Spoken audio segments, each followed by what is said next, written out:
Most people think nervous system regulation means being calm all the time. It doesn't. It means not getting stuck. That's from Anna Brooks. Welcome back to the Mike Method. Today's guest, Anna Brooks, is a steward of deep transformation whose work blends nervous system regulation, somatics, and what she calls soul truth. With 2 decades of facilitation and trauma-informed practice rooted in polyvagal theory, mindfulness, nonviolent communication, and somatic experiencing, it helps people build inner sturdiness, access clarity, and integrate change that actually lasts. As she often reminds her clients, you are your own touch tree. Why this matters. If you're leaving a fast-moving life, scaling a business, raising a family, navigating intensity, your nervous system is the lens you experience everything through. Get that lens right, and curiosity, connection, and better decisions are easier. Get it wrong, and you'll keep white-knuckling your way through fight, flight, or shutdown. In this conversation, you'll learn regulation isn't calm, how to ride the natural waves of activation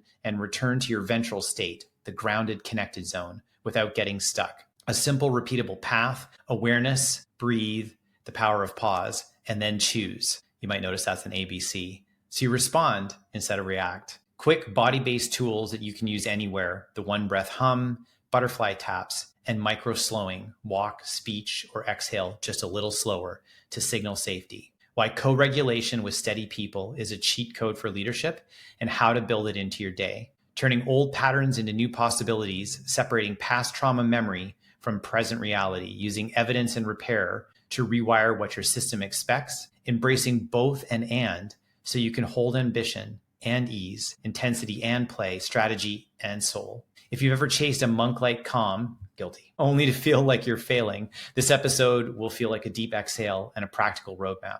As Anna puts it, this is holy, holy work. Treating yourself as sacred until the sacred in you remembers. All right, toe and ventral, breathe in.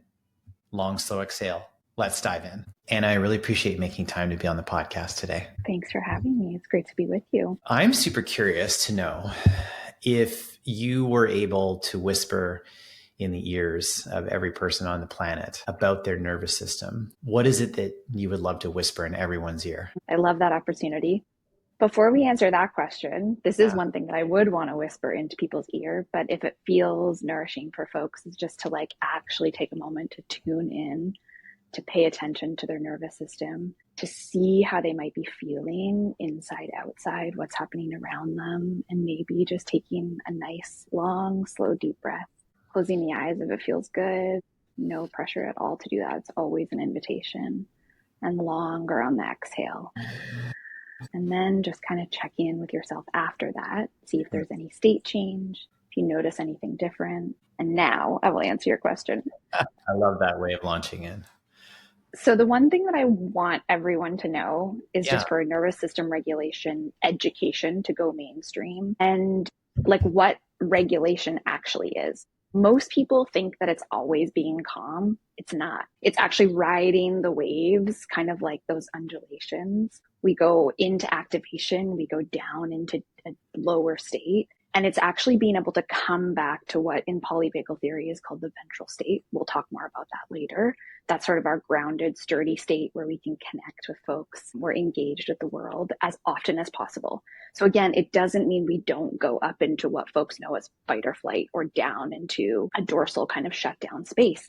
It just means we don't get stuck there. And I just think that understanding is so liberating because there's so much pressure when people think about nervous system regulation to be calm. And it's that's great. It's super useful, but that's not actually what regulation is. And there's a lot of misconceptions out there about that. I think when I started going down this path, that was what my quest was. I started meditating in 2008, journaling at the same time. And a lot of that was to, I think really my belief pattern was, okay, I need to be in this Zen-like monk state all the time. And I was chasing the dragon on that. And when you and I started first talking about this work and you brought up the ventral state and the idea that actually no, being in that sort of Zen calm-like state is a state, but it's not your resting state. That really shifted my perspective and understanding of what it was I was actually on a quest to get to.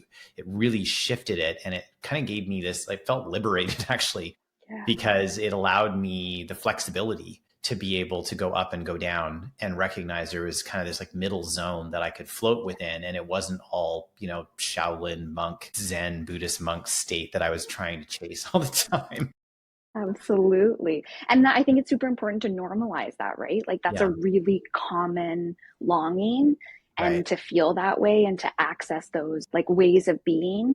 And I think another really important thing to remember here is like it's not about changing fundamentally who you are and Right. actually knowing that that undulation and that moving through the different states is exactly right. I don't often use the words like correct and right, but in the, for clarity, I think that makes sense is to say like that actually is the way to do it. So if there's no, if we're floating and we're moving through all these different stages, and there is no right or wrong in terms of like where we are in the moment, so if we're not chasing a state, is it an awareness thing? Like where do you start? Yeah, I think about it a lot like a river, and you think Okay. about like the flow of the Yeah. river, right? It's equally constrained sometimes by banks. And I think of that more of like sturdy rather than like tight constraint. Yeah. And then it also is like wild and dynamic and moving. And if you even think of like a lot of people use the metaphor of a surfer on waves, Sure. or there's a really easy way to understand it is if we think about a car.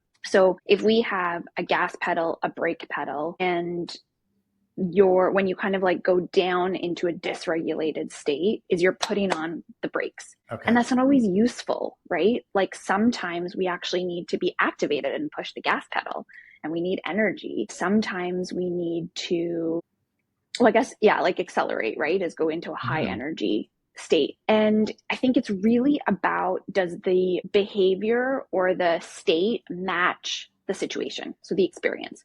We're constantly, the way our nervous system works is interpreting things, figuring out if it's a match or a mismatch.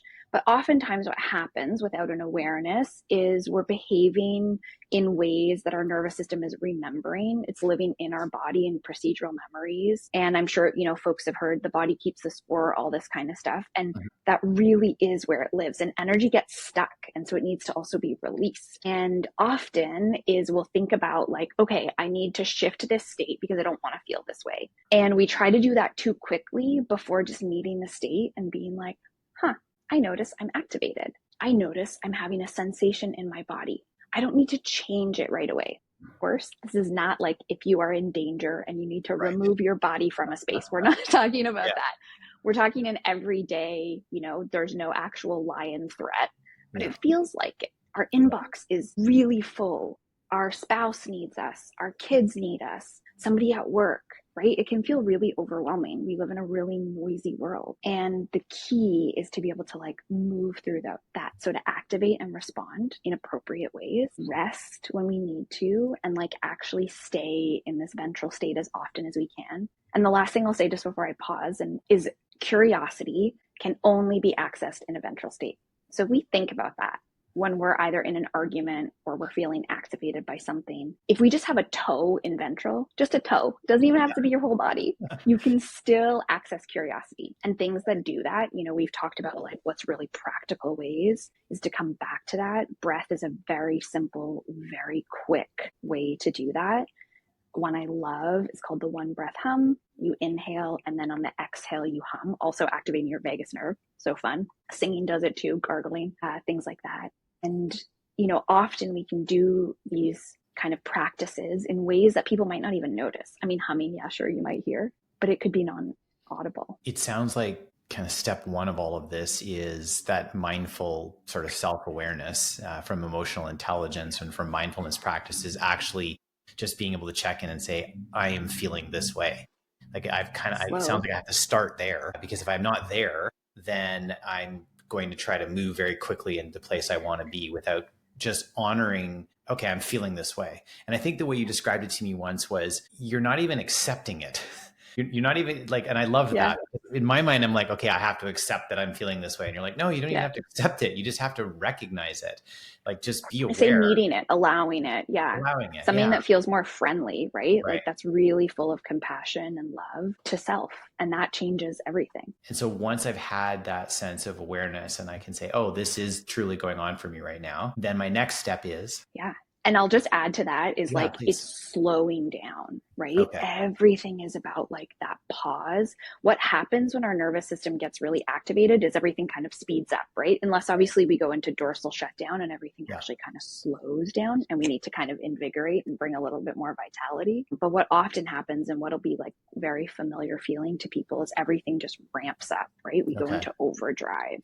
And so if we actually slow down, pause, there's great power. I call it the power of the pause. And it's incredible what can happen after that, because that moment of just slowing down allows us to tune into our values, our inner knowing. And this is another thing that I bring into the work is like actually moving with and listening to our soul truth. If you're in dysregulation most of the time, it's very hard to hear those whispers. Right. What might happen is we get hit with the Mac truck, right? It's like Right. there's been a whisper, a whisper, a whisper, and we're like, no, thank you. Nope. Or we can't even hear it.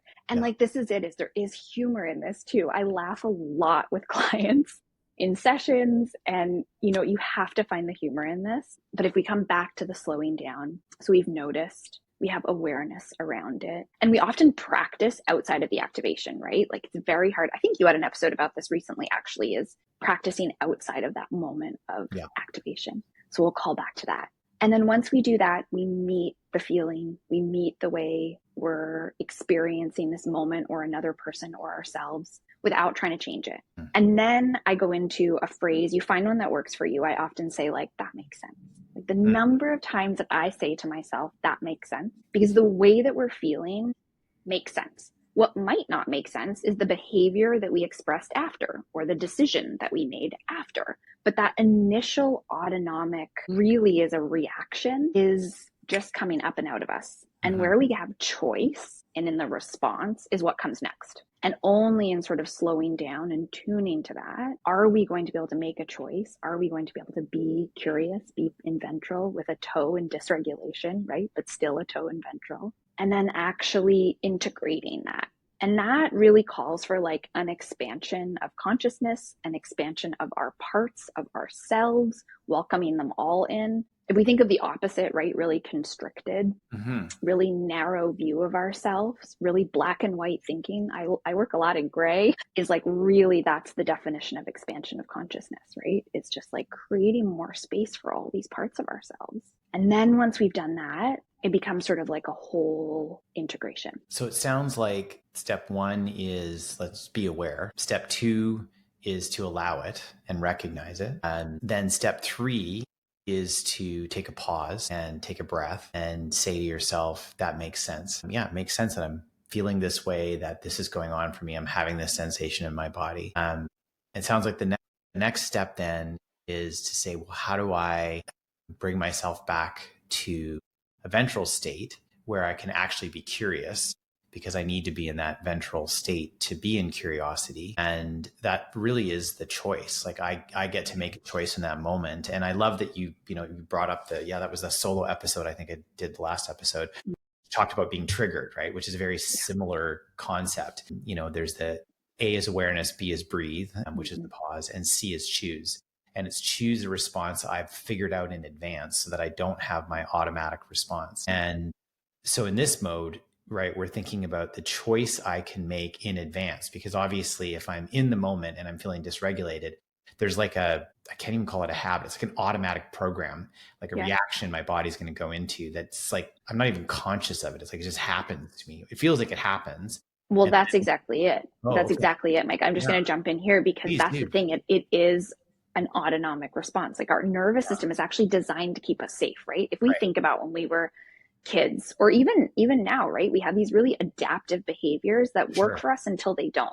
Right. And primarily what they did, exactly, we all know this, is they kept us safe, right? Because the alternative wasn't going to work. And it's really about survival. And I think this is another really interesting thing. I think back to the very first question you asked is like, we forget that the nervous system doesn't actually label things, right? The mind does that. Okay. The brain does that. What the nervous system does is interpret intensity and familiarity. And do I know this feeling? Am I safe? And we use, I can't remember if I mentioned it already, but interoception is our internal ability to sort of like sense what's going on. And then we use what's called neuroception, which is inside, outside, between. So that is when there's a person, an environment, that kind of thing. And we use those two things. Those are the fancy terms. Yeah. And we use those things to figure out, again, if we're safe. And safety isn't cognitive. It lives inside of us. So we can't think our way outside of this, right? I love all of the cognitive behavioral therapies and that kind of stuff. They serve a purpose. What they don't do is sort of like break up the stuff, or what they sometimes don't do is break up what lives in the body that isn't connected to the mind. So sort of like top down, right? And I think of it in sort of three ways: is there's top down skills and strategies, there's bottom up, and then there's ones that involve other people. Like co-regulation is an excellent tool to come back to a ventral state. So what that looks like is being with someone who is in a regulated state, who calms your nervous system, who can help bring back a sense of equilibrium and sturdiness and harmony within the body. And again, remembering, I'm going to say this over and over again in this conversation, is it's not about being calm, right? Yeah. It's like, even when you have an activation, sometimes it's like, hurrah, go nervous system, you did your thing. And I just don't want you to stay there, right? It's like when we get stuck. But even celebrating that and remembering, it's like, my nervous system is doing exactly what it's supposed to be doing. How cool. And then I get to make a choice about what comes next. And so let's talk more about this ventral state, because I think, I think everyone, at least most people, I think can remember the experience of being very down regulated, where they're just exhausted and they have no energy and they feel burnt out and they feel taxed and everything feels spiky and they feel very reactive in life in general. They might even feel like snippy in conversation or short with people, right? And then on the opposite side of that is where they have a heightened reaction, where they're feeling very sparky and energized. And, it could be through sports. It could just be through like a concert or music. But again, that's living in this like heightened state. So I'd love to hear more. Yeah, I'd love to hear more and have a better understanding of what it feels like to be in the middle. Like, what is the ventral state? Yeah. One thing that I always start with is, yes, there are markers and things that we can recognize in each one of the states. And what's most important is that people recognize like what's true for them. Right. I always come back. So even in the group work that I do in one-to-one sessions, always come back to people's inner knowing, because that's the beautiful thing, is like our sacred system actually knows what to do. It's in like the quieting and the slowing down. So it's just an invitation to invite people to reflect on that, is like, what does it feel like when I'm activated? What does it feel like when I'm in sympathetic or in parasympathetic, or when I'm in a regulated state? What does that feel like for me? Because for some people, it might feel a little bit livelier, right? For others, it might feel what is perceived as like actually down regulation. So just knowing kind of, it's a spectrum, right? But if we come back to some of the telltale things and like the ways that our nervous system actually responds, is we're able to engage, we're able to connect with people. We feel willing, able to, just like be in the world and be of it and be with people. And that's really interesting, because that also means that our nervous system is interpreting experiences, people, ourselves as safe. Now that's a word that gets thrown around quite a lot, right? It's like container. And what safety actually means is that your nervous system is responding in a way and interpreting the situations around you and the people as you're not on defense. There's a really interesting study about birdsong. I'll take a little segue here because it's just a cute little study. Is that it actually is a regulator, because what it meant in our, kind of like pre-developed brain is that there were no predators around, because birds don't sing if they're in danger, right? So this concept of just like listening to bird song and it being able to help down regulate because it means that there's no threat. We can think about that in the same way as like, how do I want to move through the world, right? Do I want to be feeling like I'm on the defense? And here I just want to add in is things like trauma, lived experience impacts that, right? The nervous system is the lens through which you see the world, you experience it yourself, other people. And so if that is true, it's very hard to see the world that way. right? So that's why I work with nervous systems and bring it into regulation and deal with some of those things in the body. Because again, you can't think your way out of that, right? Like it's living in the body. And so you can't be like, think positively. And I love good vibes and I love Yeah. thinking positively and I love optimism. And also, what's true is there's something underneath that. It isn't just a cognitive experience. Let's talk about the role of evidence in all of this. So I think there's Mm-hmm. this interesting connection to the nervous system witnessing evidence that everything is okay. And I'm curious what your thoughts are about that concept and how you see, is evidence something that's happening externally? Is evidence something I can provide my nervous system? Like how does that work? Yes, I love this because yay for neuroplasticity is like we can rewire, right? And this is the part where we bring the brain in and we think about that and we can rewire and reprogram and change the way we think. And I think it's just like this combination of modalities, right? And again, that's why I start in the nervous system because so much of what people are dealing with or let's call it like suffering in some cases, right, is actually downstream from a nervous system regulation issue or problem. And I tend not to use that language, but I think it's a Desmond Tutu quote, and it's like eventually you have to go and look like, why is something being thrown in the river, right? You don't just see the thing flying down the river. We come back to this metaphor of the river and being in that moving state. And evidence, again, this is just so exciting to me because this is something we can provide for ourselves as well. We don't necessarily need other people. And when that feels safe and nourishing, and that is something that's going to help, then we can get that in that way. And sometimes it's working with a practitioner, right? Much of what people say to me is like in session, that's the place where they feel the safest, the most able to be themselves. And it's that co-regulated state and that regulated nervous system and space to be exactly as they are.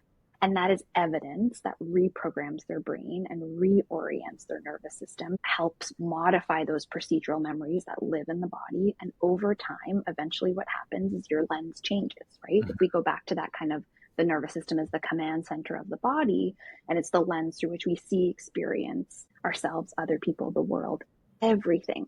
The nervous system even impacts like taste and how much we eat or don't eat, or how much saliva we have in our mouth. And when I say it impacts everything, like that's what I mean. It's that far reaching. And if we come back to the evidence, that was my little sidebar again, is that when we have those pieces that show us over and over and over again that there's another way, I don't have to live this way, I can choose, I get to, again, when we're regulated enough. Those things aren't possible in the same way when we're only operating in a dysregulated state and we're integrating perhaps trauma or lived experiences. And there is still possibility in that space. Like it's still magical, it's still beautiful, it can still be light filled. And it's kind of like once we cross over and it becomes more of the day to day is where it's, I don't want to say easier, just different to kind of have those pieces of evidence compound. I think what's interesting about that is when you think back about the experiences I've had in my life where, I've carried forward trauma into the future, and another scenario that will occur that I think is similar. It's not the same. I'm not the same, right? Not the same river, not the same stone sort of thing, not the same person in the river. Feels damn familiar though, doesn't it? It does. Yeah. And so I think the in our challenge body. it Yeah. does. In my body, I'm like, why am I feeling this way about this thing that I shouldn't feel this way about? But I realize it's not the current situation. It's this historical context, this trauma from the past that I'm living in the present. And I'm like, I don't want that. Like, I don't want to carry that forward into my present. This is something that I'm okay still having the memory of it, that it occurred, but I don't want the trauma joining me in the present. Driving. And driving. Yeah, because I think, the actions, the decisions, and the way that I show up in the world doesn't match with like I feel like it doesn't match who I am today in that situation. It matches who I was back then. Yeah. And so that's my curiosity. And I think, for listeners too, who might be resonating and having a similar, or having had similar experiences to what I'm just describing, how do we disconnect those two things? Like, how do we still have the memory of the thing that occurred to us or in our life, whatever it happens to be, but then in today tell our nervous system that that's old information that isn't serving me well, and what's true today is dot, dot, dot. Yeah. I think a lot of people can resonate with that, right? I think, again, like we normalize that experience is we don't always behave or move in the ways that are aligned with how we want to be today. And I think the first thing is like, we come back to that sentence of that makes sense. Sometimes that's okay. And condoning it is not the same thing, right? No. Like I'm not condoning that behavior, especially if I hurt someone or I hurt myself. For sure. But what I am saying is I'm human. And I'm here to experience the full expression of being human. And I often say to clients, to myself, what I want the world to hear is like, there is a divine within each and every one of us.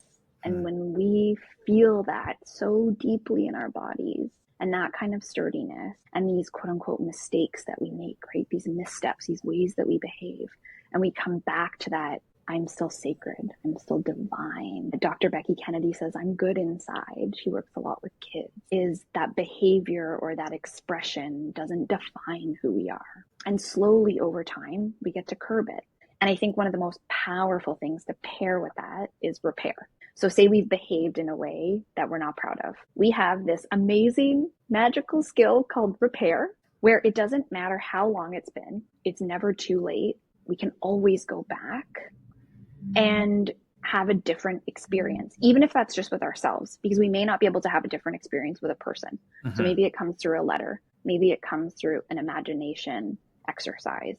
And again, just like if it feels safe, it doesn't always feel safe to go back to that conversation. So maybe just have it with yourself or have it with a practitioner. Can you bring me back to the other thread? The thread of where the question began. I can't even remember where the question began. We're just having too much fun. Well, we originally were talking about ventral state, right? So that was where we started from. And then my question that I led to was around trauma, that if I've got trauma in the past and it's influenced. Oh yeah, and the present living. Yeah, like it influenced my present. Like how do I disconnect? I don't want those things connected anymore. How do I disconnect them? And I'll come back to this sort of like slowing down. And again, get support. Like this doesn't have to be done alone. I think that's the thing. There's so much support that's available and finding the right support. And that co-regulation is actually so much a part of it. You know, often in therapy, people say, yes, it's very much about the work that happens in therapy, but most of it, right, is that therapeutic relationship. Right. And that place where you get to go and be exactly as you are, tell the truth, and then believe yourself and have someone else also not challenge that. And I never call myself a therapist, but there are lots of parallels, right? So that's why sometimes you'll hear that come into conversations. And that slowing down really starts to shift the experience, and that integration as I call it holy work, because it's like whole and holy, right? Divine. And when, again, we expand around these parts of ourselves, there's in internal family systems, there's parts work. And we understand that we have these different drivers, right? These different parts of our being that come into action. And again, that's just a part of you. It's not all of you. And the choice, the conscious awareness of where do I want to move next. So again, we remember that like the autonomic reaction that comes up and out of our body just happens. What we can do is reduce, right? Like the experience of suffering. Right. So that's never going to change. Again, freedom, liberation. When I know this, what do I get to do right after that? I get to choose and be in choice again when I have enough regulation in my system, the response. And this practicing that we've talked about outside of the situations. And I mean, like breathing and slowing down your breathing is so effective. There's the butterfly tap, which is interesting because it's bilateral, same as what happens when we're walking. You know, often clients will come into session and they'll be like, they're going through something really difficult and they start telling me how they're walking all the time. And I'm like, yeah, because you're sacred. Again, go ahead. Well, I was going to say, for those who are listening right now, what Anna was doing was crossing her hands across her chest with her opposite hand. You cross your left and right, Left and right, opposite hands. So almost like butterfly wings, tapping her shoulders on either side. And that's what she was talking about in terms of butterfly wings. And actually, you were the person who said to me, you know, if you slow anything down, whether it's your state of walking, your state of talking, any of those things that you slow down are wonderful triggers to your nervous system that like, I'm okay. Yeah, I'm safe. Because again, it's not cognitive, right? So people may be listening and say, but yeah, I'm not in danger when my email is flooded or when someone is calling my name. Sure, that's probably true.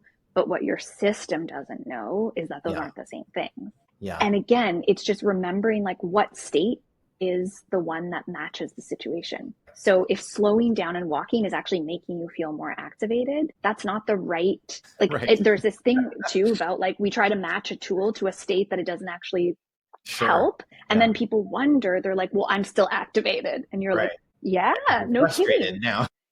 That's why sometimes meditation doesn't work, why mindfulness practices don't work, right? And again, just this education, knowing what kinds of tools work in what states, because otherwise then we just kind of cycle down, right? And we Mhm. stay in that state, and that's the stuckness, and that's the discomfort, and that's the dysregulation, quite frankly, right? Because when we remember again the true definition of regulation, it's actually moving through those states. So again, it's not feeling them. Right. And I know I've said this so many times, but it's like we forget again and again and again that that's actually what regulation is. When I first started meditating, I think the thing that frustrated me the most was that I found that I had this monkey brain, right? Like my brain would be going 100 miles an hour. And I'm like, this Yeah. just can't be it. Like, this can't be what meditating is like. And then I remember at one point, I think I tried meditating for 40 minutes just to see what would happen. And I got to the 30-minute mark, and the last 10 minutes were quiet. But the first 30 were just like an orchestra of thoughts going on, like monkey mind. And it was a while before a friend of mine wrote a book, Farzana, and her book's called "I Cheated Meditation."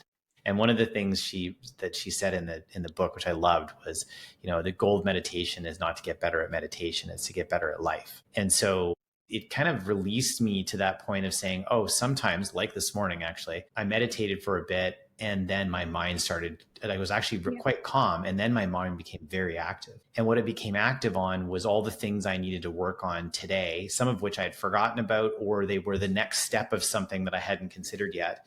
And I was actually quite grateful, because I had things I was going to do today that would be probably 70% great, but I got them to 100% through the act of meditating, and my mind starting to go to monkey mind. And then it calmed back down again. And then I had this peaceful kind of, I don't even know, it was like 5-10 minutes or so, where my mind was actually calm again. And I've had to come to terms with just allowing that to be that way, that some days I'm actually really peaceful when I meditate, and it could be 5 minutes, right? Sometimes I meditate like this morning and it was an hour, and most of it was just monkey mind. And then there was a portion of it that was calm, and that's okay too. And so not trying to think of it as like chasing again this Zen Buddhist state where I'm going to be, at one with the universe, but just kind of saying, well, the practice of meditation is to make me better at life. And sometimes that means that my subconscious needs to dump a bunch of stuff out it needs me to hear or remember, and push into my conscious mind that is very practical in nature. Like everything that came out was very practical. It was all about work. But I was grateful, because I'm like, oh, okay, when I'm done meditating, I'll remember all this. I'll just write it all down, and then I'll act on it today. Yeah. But it took a while to understand that concept, to really be okay with that. Yeah, and I mean that draws a parallel to the nervous system regulation, right? Is like thinking again that it's supposed to be calm, and thinking that again, it's just this misconception about like what meditation is.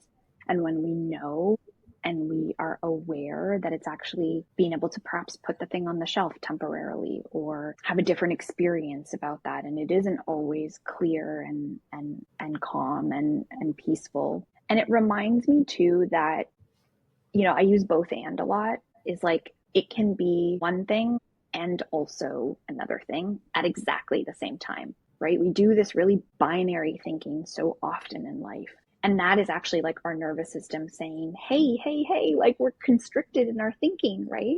Yeah. We can only see it this one way. Right. And when we bring in this both and thinking, so I can be frustrated, Right. let's say that I didn't have a meditation that allows me to feel a particular way, and that's okay. Like it's okay that I feel frustrated. I think we just so quickly try to shut down these feelings. And I mean, that's just it, right? Is like to have the full expression of being human in order to feel joy right off the chain means that we can't actually shut down any of those experiences, right? And so much of my work is in service of joy, fun, aliveness, vitality.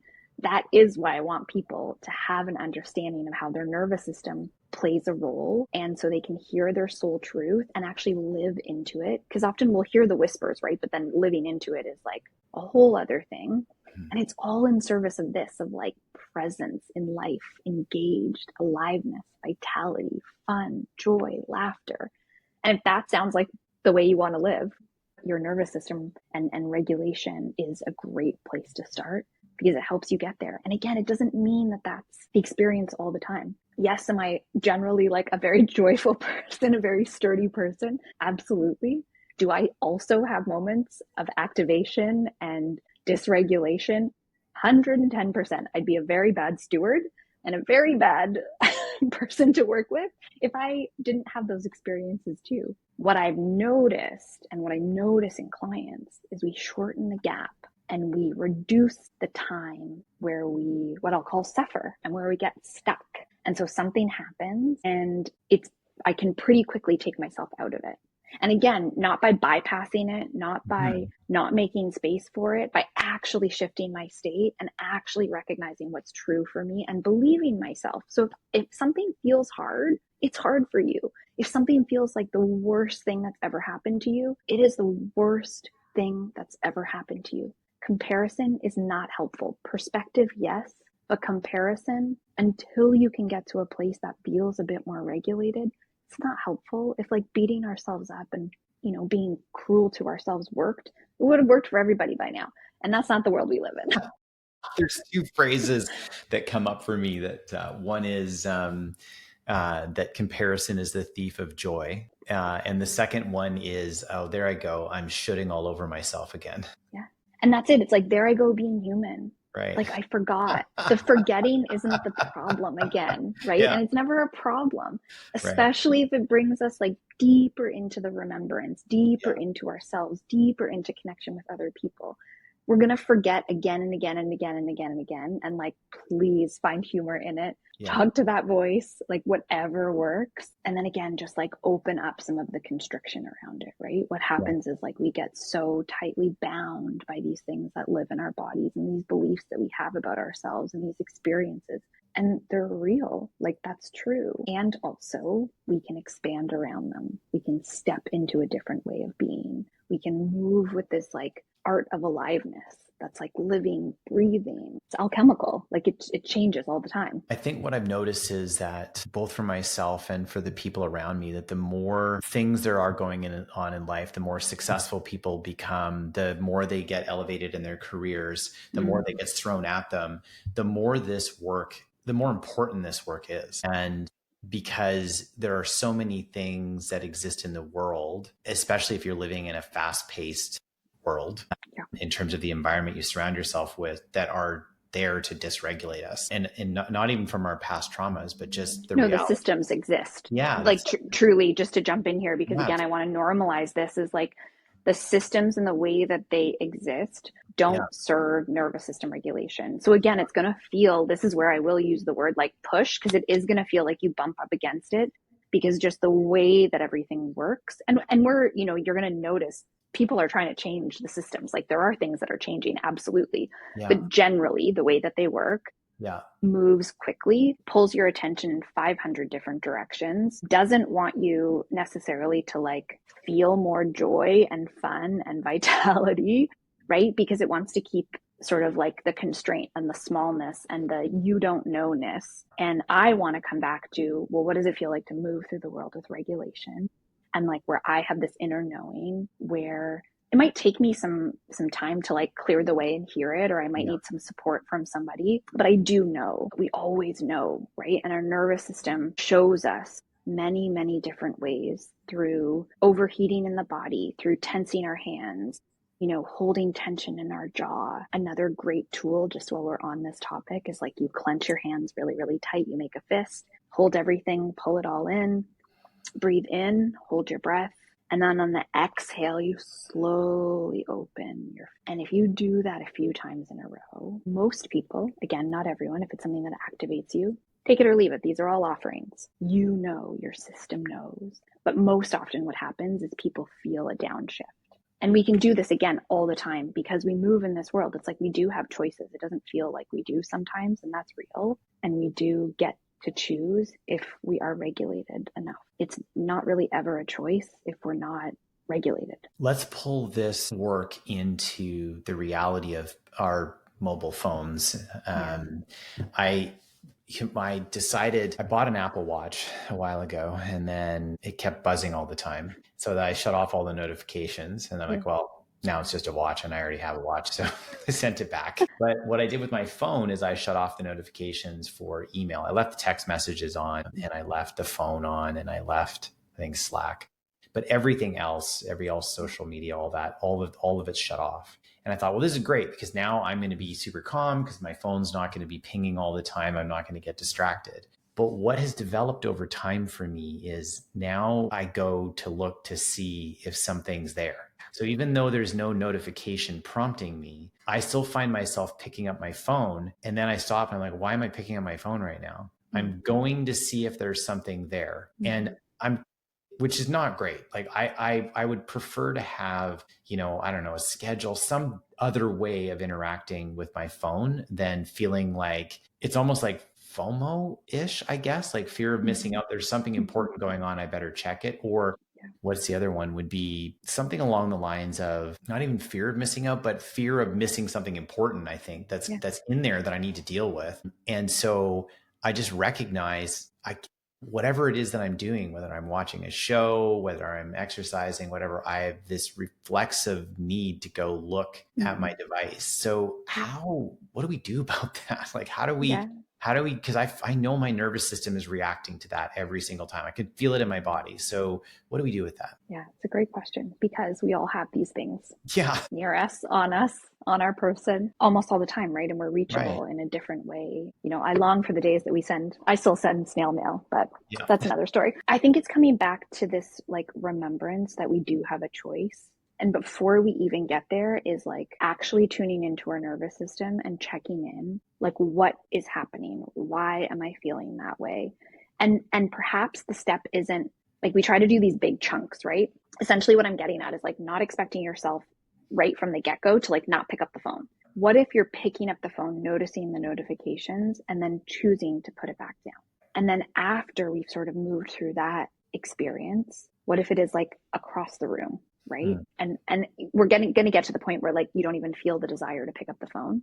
Right. Because truly, I think it is worth remembering, and I mean this with the most respect, most of us are not doing things that are, I don't want to say saving lives, but like of that degree of intensity, right? And we forget that we actually have a choice. If you miss something, my knowing of you is you're a great problem solver and you'll figure it out, right? There is this category of things that are like non-figure outable, and there are a lot of them in the world. And then there are these things that we can actually like solve for and figure out. And eventually, perhaps that won't even be the experience, right? But I think it's just this remembrance of like, I humaned again. Like, oh, I flipped my phone, right? And what would it feel like for your nervous system to be able to, in that moment, maybe laugh and have a bit of connection to the human part of you instead of the, oh, fuck, I don't know if I can swear. You can swear all you want. I was going to say, fuck, I just did it again. Right. But it's like, that's often the reaction that people have when they're doing something like that.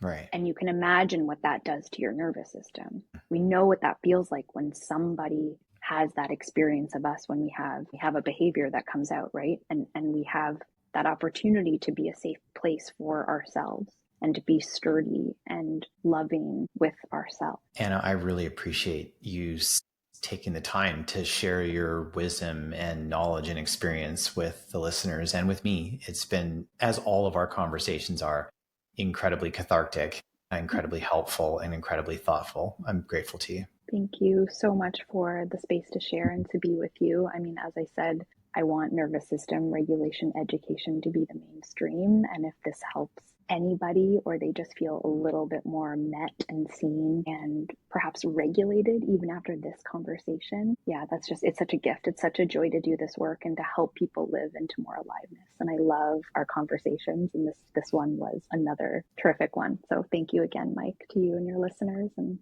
really great to be here.